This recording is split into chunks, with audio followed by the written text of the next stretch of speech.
आज के इस वीडियो में हम इम्प्लाइड वॉलेटिलिटी को बिल्कुल सिंपल और प्रैक्टिकल तरीके से समझेंगे। ऑप्शंस ट्रेडिंग में ये एक ऐसा कॉन्सेप्ट है जिसे ज़्यादातर लोग इग्नोर कर देते हैं, लेकिन यही कॉन्सेप्ट डिसाइड करता है कि ऑप्शन प्राइस इन्फ्लेट होगा या कोलैप्स। अगर आप इम्प्लाइड वॉलेटिलिटी को सही से समझ लेते हो तो ऑप्शंस ट्रेडिंग आपके लिए कंफ्यूजिंग नहीं बल्कि लॉजिकल हो जाती है। सबसे पहले समझते हैं कि इम्प्लाइड वॉलेटिलिटी होती क्या है। इम्प्लाइड का मतलब होता है इंडिकेटेड और वॉलेटिलिटी का मतलब होता है प्राइस मूवमेंट या प्राइस फ्लक्चुएशन। जब दोनों को साथ में समझते हैं तो इम्प्लाइड वॉलेटिलिटी का मतलब होता है मार्केट की एक्सपेक्टेशन की फ्यूचर में स्टॉक प्राइस कितनी तेजी से मूव कर सकता है।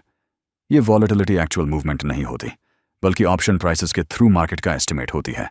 Implied volatility directly stock price से नहीं आती, ये ऑप्शन प्राइसेस से निकाल कर आती है। मार्केट ऑप्शन प्राइसेस के जरिए ये सिग्नल देती है कि फ्यूचर में स्टॉक कितना वॉलेटाइल रह सकता है। अगर ऑप्शंस महंगे हैं तो इम्प्लाइड वॉलेटिलिटी हाई है और अगर ऑप्शन सस्ते हैं तो इम्प्लाइड वॉलेटिलिटी लो है। इससे एक एग्जाम्पल से समझते हैं।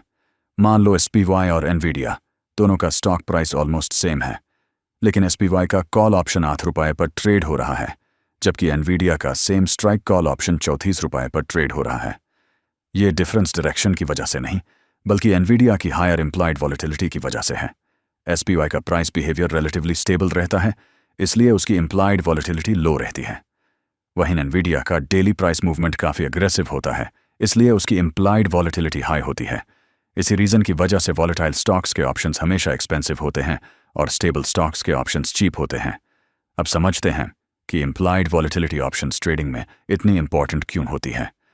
ऑप्शन प्राइस सिर्फ इस बात पर डिपेंड नहीं करता कि स्टॉक ऊपर जाएगा या नीचे, बल्कि इस बात पर भी डिपेंड करता है कि स्टॉक कितनी स्पीड से मूव कर सकता है।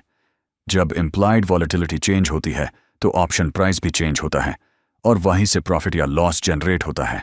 जब आप कॉल ऑप्शन या पुट ऑप्शन बाय करते हो तो आप चाहते हो कि इम्प्लाइड वॉलेटिलिटी इंक्रीज करे। वॉलेटिलिटी बढ़ने से ऑप्शन प्राइस इन्फ्लेट होता है और ऑप्शन बायर को फायदा होता है, चाहे स्टॉक प्राइस ज़्यादा मूव ना भी करे। इसीलिए ऑप्शन बायर्स के लिए लो इम्प्लाइड वॉलेटिलिटी पर ऑप्शंस बाय करना ज़्यादा फेवरेबल होता है। दूसरी तरफ जब आप ऑप्शन सेल करते हो, जैसे शॉर्ट स्ट्रैडल, शॉर्ट स्ट्रैंगल या आयरन कॉन्डोर, तब आप चाहते हो कि इम्प्लाइड वॉलेटिलिटी फॉल करे। वॉलेटिलिटी गिरने से ऑप्शन प्राइसेस श्रिंक होते हैं और ऑप्शन सेलर प्रीमियम रिटेन कर पाता है।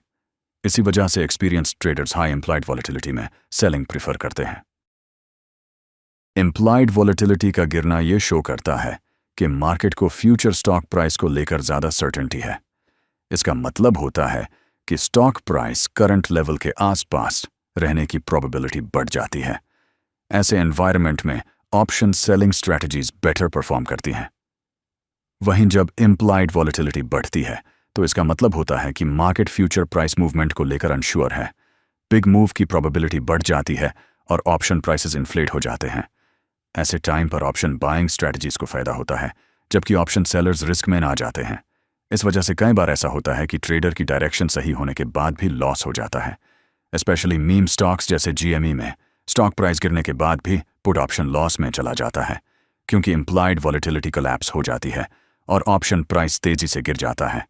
ऑप्शंस ट्रेडिंग में सिर्फ डायरेक्शन सही होना इनफ नहीं होता, आपको ये भी समझना ज़रूरी है कि इम्प्लाइड वॉलेटिलिटी आपके फेवर में है या अगेंस्ट। डायरेक्शन प्राइस से आता है, लेकिन प्रॉफिट इम्प्लाइड वॉलेटिलिटी डिसाइड करती है।